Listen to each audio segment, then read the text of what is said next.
In 1904, a British missionary named Alice Seeley Harris prepared a glass photographic plate at a remote mission station in the Congo Free State.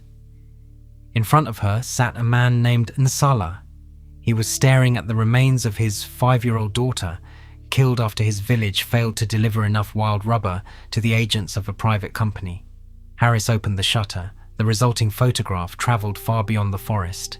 It appeared in pamphlets, lectures, newspapers, and political campaigns, becoming one of the earliest photographs used to expose a human rights atrocity to a global audience. The violence behind that image served a material most people now encounter without a second thought: rubber. The soft ring sealing a jar, the sole beneath your shoe, the gloves in a hospital, the tyres carrying nearly every car, truck, bus, aircraft, and bicycle on Earth. It begins as white liquid bleeding from a tree, yet the modern world depends on its ability to stretch, grip, seal, bend, and return to shape. So how did sticky tree sap become a substance powerful enough to enrich industrial cities, destroy communities in 2 continents, decide military campaigns, and coat the roads with invisible pollution? The answer begins thousands of years before the motor car, in the tropical lowlands of ancient Mesoamerica. Around 1600 BCE, people living near the Gulf Coast of what is now Mexico placed rubber balls into a sacred spring at El Manatee. The wet conditions preserved objects that would normally decay, leaving archaeologists with the oldest known manufactured rubber artifacts. Some were roughly the size of a modern handball. Others were larger. Their exact purpose remains uncertain. They may have been sporting equipment, ritual offerings, or both. Their survival proves that ancient craftspeople had learned to transform a difficult natural liquid into something durable and elastic. The source was Castilla elastica, a tropical tree that releases milky latex when its bark is cut. Fresh latex is an emulsion, tiny particles of natural polymer suspended in water. Left alone, it coagulates unpredictably. Heat can make it sticky. Cold can make it stiff. Ancient Mesoamerican makers solved the problem through practical chemistry. They mixed the latex with juice from a morning glory vine, Ipomoea alba. Compounds in the vine encourage the rubber molecules to bind and tangle more effectively. By changing the mixture, makers could alter the final material. A bouncy ball required one balance. A tougher sandal sole required another. They had no modern vocabulary for polymers or molecular chains. Their hands still controlled those properties with remarkable precision. More than 3,000 years before European industrial chemists claimed mastery over rubber, Indigenous American specialists were already engineering it. Rubber became inseparable from the Mesoamerican ball game, played in different forms by societies across Mexico and Central America. Stone courts stood near temples and palaces. Players struck a heavy, solid ball with their hips, thighs, forearms, or equipment, depending on the place and period. The game could be athletic competition, political theatre, religious ceremony, or a symbolic struggle between cosmic forces. Rulers sponsored it. Communities gathered around it. Captives sometimes appeared in its rituals. A bouncing black ball connected the movement of human bodies to ideas about death, fertility, warfare, and the motion of the heavens. The familiar name Olmec carries a rubber connection too, although the detail is often misunderstood. The ancient people represented by the great stone heads did not leave us a confirmed name for themselves. Modern scholars adopted a term derived from Nahuatl and associated with inhabitants of the rubber country. The label was applied long after the civilization had disappeared. Even the name through which we remember one of the earliest Mesoamerican civilizations therefore reflects the landscape where rubber grew. Later, Maya and Mexica or Aztec societies continued using rubber for balls, sandals, bindings, figurines, ritual offerings, and practical waterproof objects. tribute systems drew rubber from humid lowlands into imperial centers.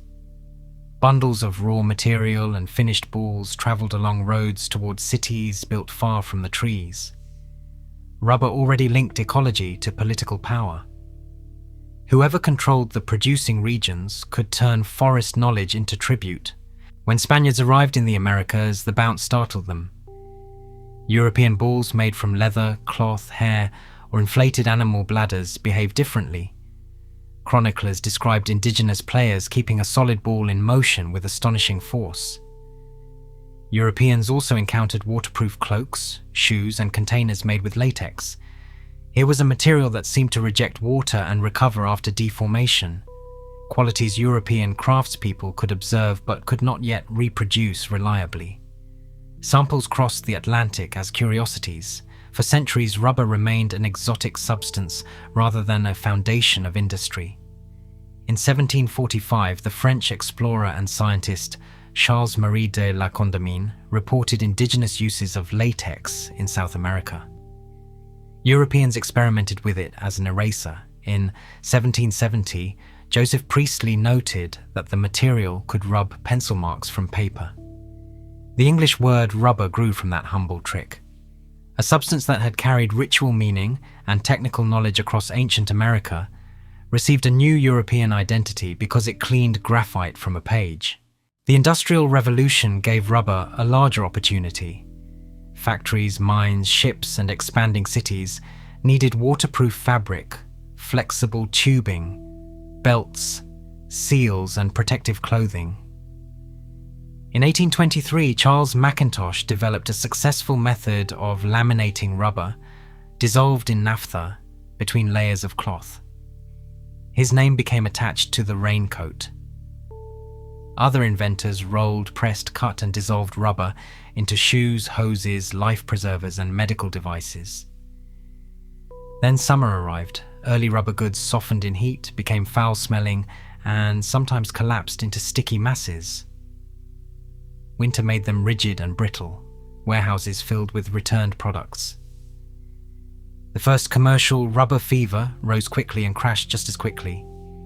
The material promised everything and behaved when it pleased. Charles Goodyear became obsessed with fixing it. He was a hardware merchant with little formal chemical training, a growing family, and almost no financial restraint. Through the 1830s, he mixed rubber with powders, acids, metals, and drying agents. He pawned possessions, he borrowed money. He spent time in debtor's prison. His family endured poverty while he pursued a material that had already ruined other investors. The famous version of the discovery says that Goodyear accidentally dropped rubber mixed with sulfur and led onto a hot stove in 1839. The mixture charred, yet it did not melt into glue. The story contains truth, although the image of one lucky accident hides years of systematic failure. Heat and sulfur created links between long polymer chains. Those cross-links prevented the chains from sliding freely when temperatures changed. The cured material stayed flexible across a much wider range of conditions. The process became known as vulcanization, named after Vulcan, the Roman god of fire. Goodyear secured a United States patent in 1844. Competitors challenged him, copied him, and raced him through foreign patent systems. He won fame and lawsuits while losing money.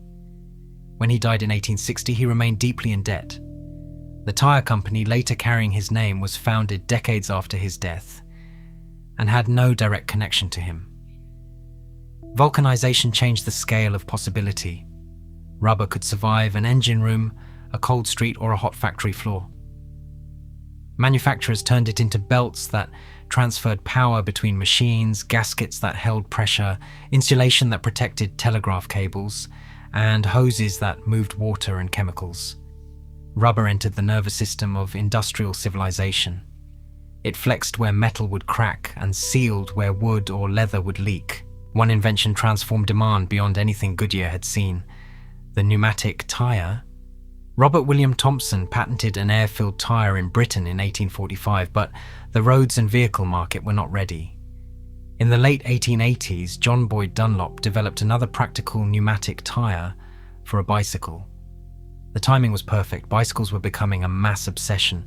Riders discovered that compressed air wrapped in rubber could smooth rough roads and increase speed. In 1895, the Michelin brothers entered a car fitted with pneumatic tyres in a road race from Paris to Bordeaux and back. The vehicle suffered repeated punctures and finished far behind the leaders, but the principle survived. Cars multiplied. Every wheel demanded rubber. Every replacement tyre demanded more. Electrical cables, telephone systems, factory belts, boots, rainwear, medical equipment, and sporting goods added to the pressure. Between the 1880s and the early 20th century, rubber prices surged and fortunes appeared in places connected to the Amazon basin. Tyres also created a new industrial landscape far from the tropics. Akron, Ohio, grew into the rubber capital of the United States. Companies such as B.F. Goodrich, Firestone, Goodyear, and United States Rubber recruited tens of thousands of workers into hot, dirty plants, where mixers swallowed rubber, sulfur, carbon black, and other compounds. Calendars squeezed material into sheets. Builders assembled tyres layer by layer from fabric, beads, sidewalls, and tread. Curing presses applied heat and pressure. The finished object looked simple because the complexity had been buried inside it. Carbon black became especially important. Early tyres were pale or grey. Manufacturers learned that fine carbon particles dramatically strengthened tread and improved resistance to wear.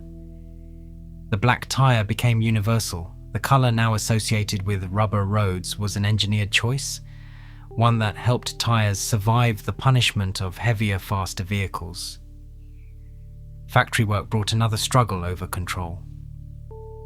Rubber companies experimented with welfare programs, company housing, private security, and methods designed to weaken unions.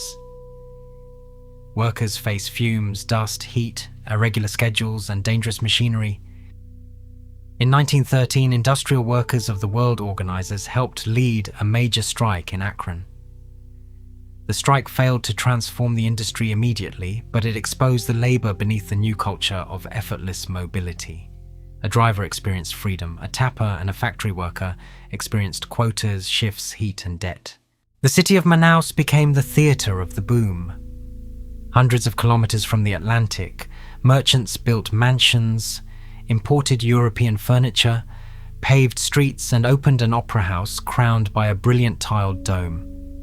Another boom city, Belém, displayed similar wealth near the mouth of the Amazon.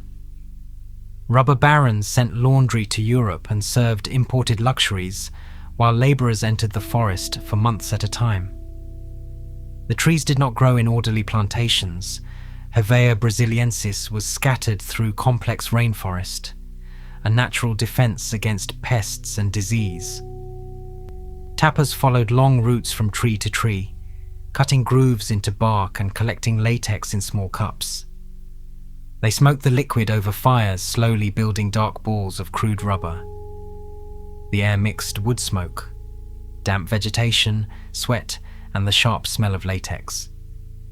Each worker needed knowledge of the forest and enough discipline to tap without killing the trees. Debt controlled much of the labor.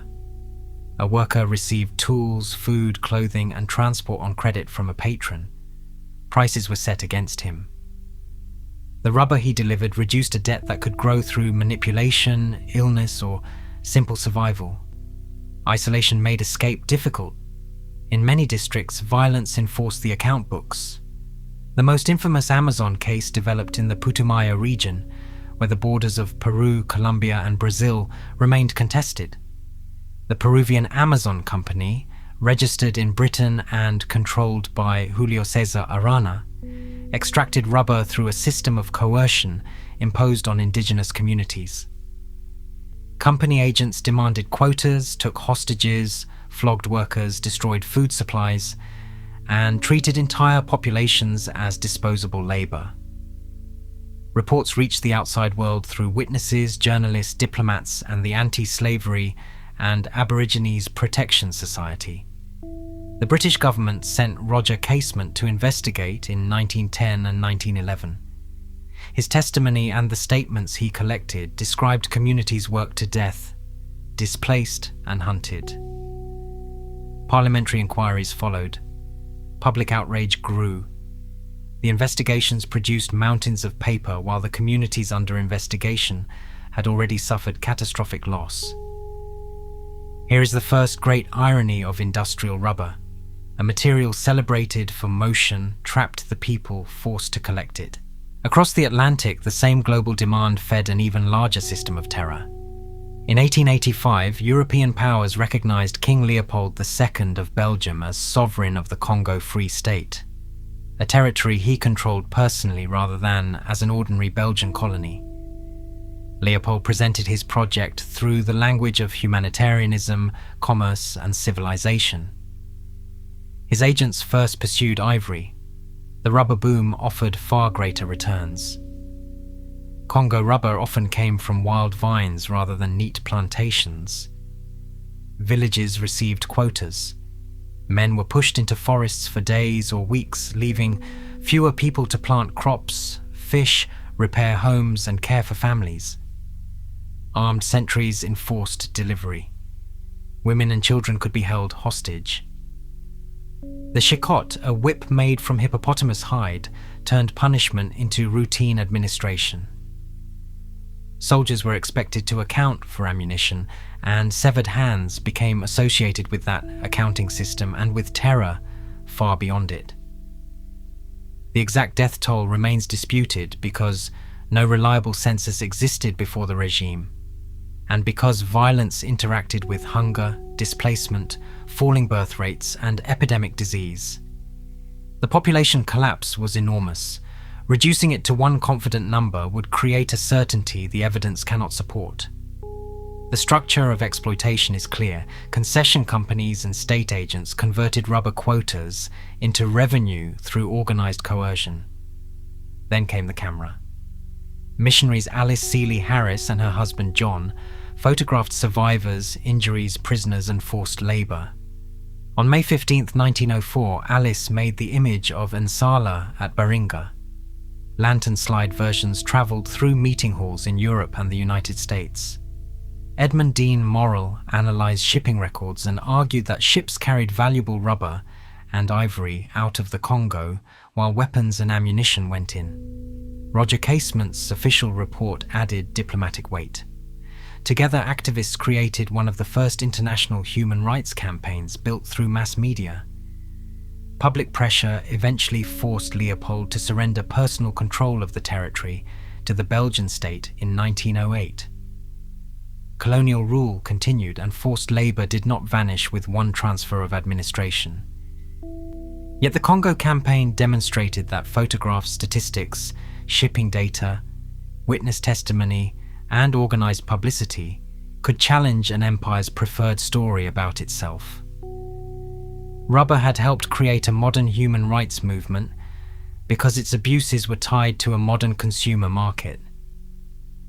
Bicycle riders and motorists rarely saw the forest or the quotas. They saw smooth movement. Distance hid the cost. Even as reformers exposed violence in the Congo and Amazon, a botanical transfer was destroying South America's monopoly. In 1876, Henry Alexander Wickham collected roughly 70,000 Hevea brasiliensis seeds in Brazil for the Royal Botanic Gardens at Kew. British accounts celebrated a daring plant collector. Brazilian memory often casts him as a thief. The legal details remain debated, and the imperial purpose is unmistakable. The India office paid for the operation. Kew wanted living seeds for British possessions. Fewer than 2,500 seeds germinated. That small surviving fraction was enough. Seedlings travelled to Ceylon, now Sri Lanka, and to Malaya. Plantation managers learned how to space trees, tap them systematically, and process consistent sheets of latex. Henry Ridley, director of the Singapore Botanic Gardens, relentlessly promoted the crop and refined tapping methods that reduced damage to trees. Planters initially resisted him. Rising tyre demand changed their minds. The plantation transformed rubber production. Closely planted rows made collection cheaper and easier to supervise. Colonial railways and ports moved the crop toward factories. By 1910, Asian plantations had overtaken wild South American rubber. The Amazon boom collapsed with brutal speed. Manaus kept its opera house, but the economic system supporting its extravagance withered. The new system carried its own human costs. British Malaya imported large numbers of workers from India and China into a racialized colonial labor order. Estates regulated housing, movement, wages, and discipline. Disease was common. Workers cleared forest, planted seedlings, tapped trees before dawn, and processed latex while profits flowed through colonial companies and global markets. Rubber's geography changed. The distance between wealth and labor remained. Plantation output also gave the British Empire enormous influence over price. In 1922, Britain introduced the Stevenson Restriction Scheme, limiting exports from parts of its colonial rubber system in an attempt to raise prices after a collapse. American manufacturers dependent on imported rubber saw the policy as a warning. It encouraged conservation, overseas plantation experiments, and renewed interest in synthetic alternatives. A decision made in imperial offices could change the cost of every tire rolling from an American factory. The episode revealed a basic weakness in the motor age. Car companies could build steel bodies, glass windows, and combustion engines at home, yet their products still depended on a biological material grown thousands of kilometers away. Rubber trees needed tropical rain, years of growth, skilled tapping, shipping lanes, and political stability. The supply chain appeared efficient during peace and dangerously narrow during crisis. Plantation biology created another vulnerability.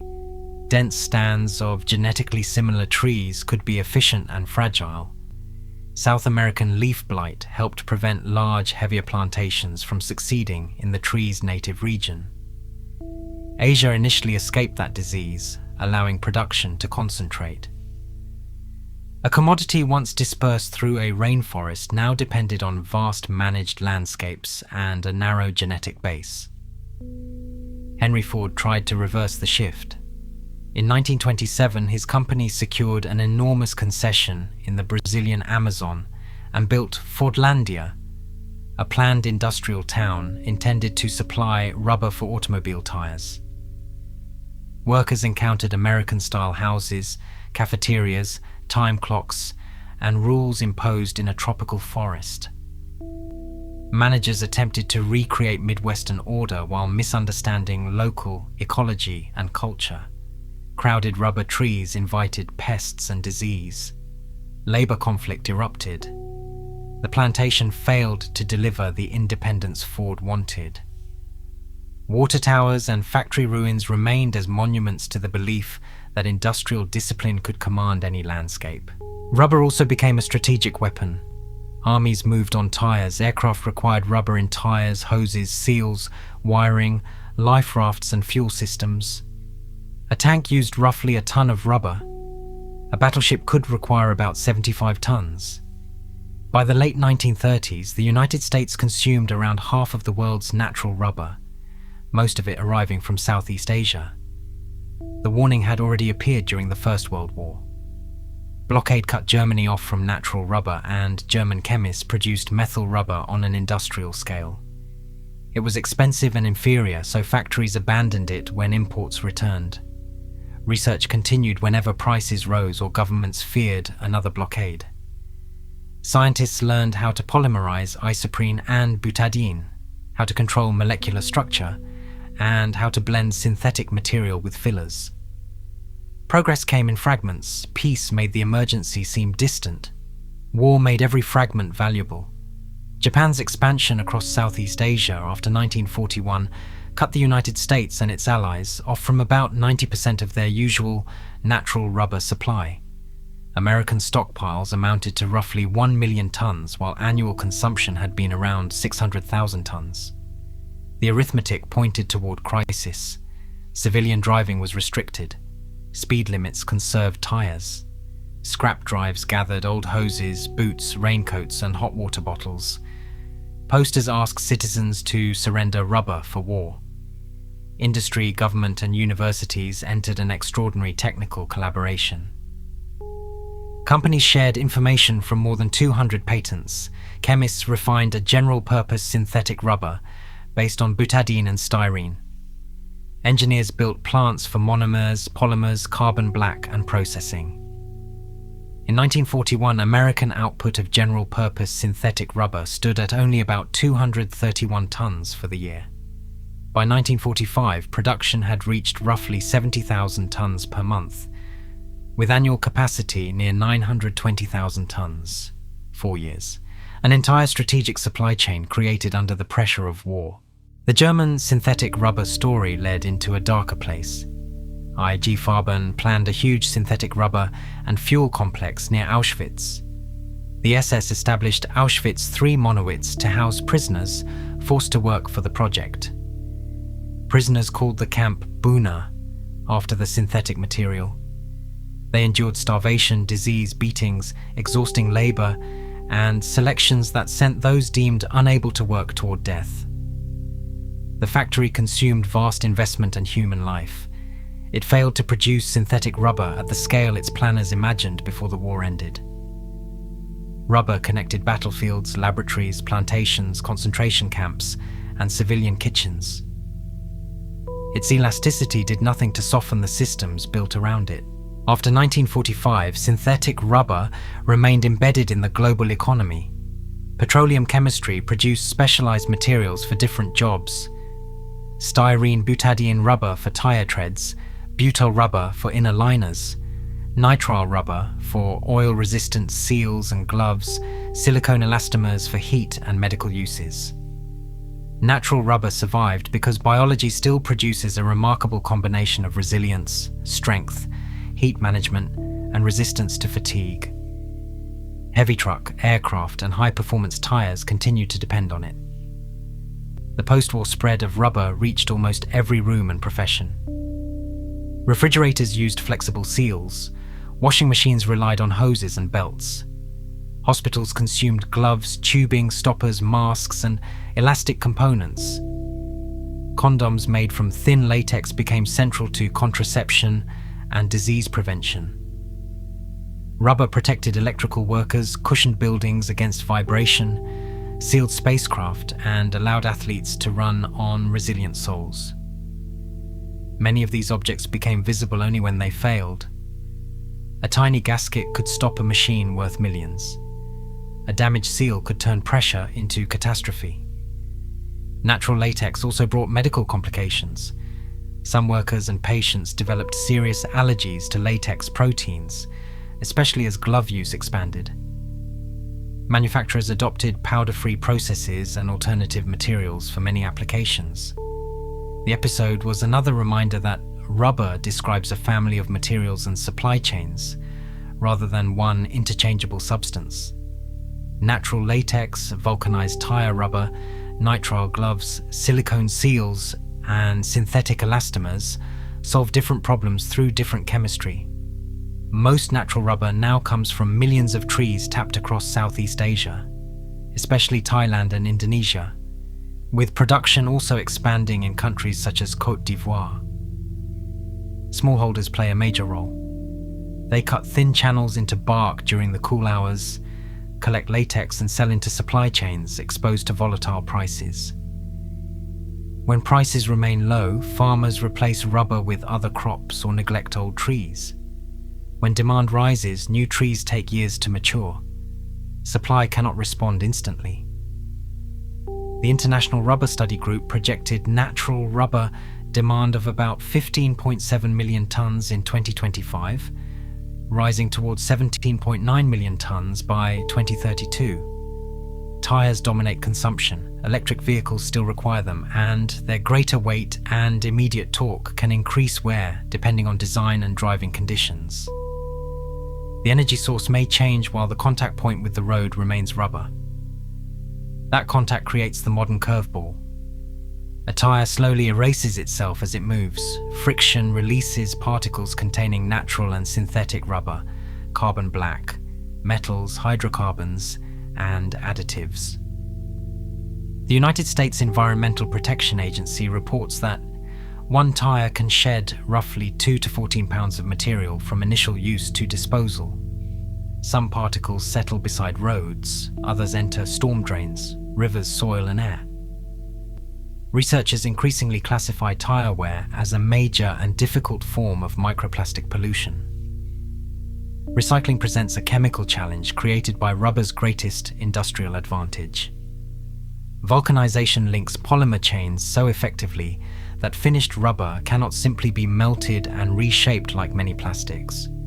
Old tyres can become crumb rubber, fuel, construction material, or retreaded products. But recovering their original material value remains difficult. The same cross-links that solved Goodyear's 19th century problem complicate the 21st century's waste problem. Researchers are pursuing rubber from alternative plants such as guayule and Russian dandelion, improved disease resistance, lower impact plantations, cleaner additives, and methods for devulcanization. Each solution carries trade-offs in land, cost, performance, and scale. The world wants a tyre that grips strongly, lasts for years, wastes little energy, survives heat and cold, sheds fewer harmful particles, and can be recycled cheaply. Those demands pull material design in competing directions. Rubber's history begins with ancient makers collecting white latex in tropical Mexico and learning how to tune its bounce with a flowering vine. It passes through sacred courts where a black ball carried political and cosmic meaning. It crosses the Atlantic as a curiosity, erases pencil marks and coats raincoats. Fire and sulfur turn it into an industrial material. Air-filled tyres place it beneath bicycles and cars. Demand builds opera houses in the Amazon and quota systems in the Congo. Seeds pass through queue and rearrange the economies of entire regions. Plantations spread across Asia. War turns chemists into strategic planners and prisoners into forced laborers at Buna. Synthetic rubber fills factories. Natural rubber continues flowing from trees. Tyres carry the world and scatter pieces of themselves along every road. The object beneath your car appears ordinary because the supply chain has made its history invisible. Look closely and it contains indigenous chemistry, colonial botany, industrial obsession, forced labor, wartime science, and an environmental problem still searching for an answer. Rubber stretches, its consequences stretch further. If this story changed the way you see an everyday material, subscribe for more hidden histories of the objects shaping your life. Tell me in the comments which chapters surprised you most, and I will see you in the next one.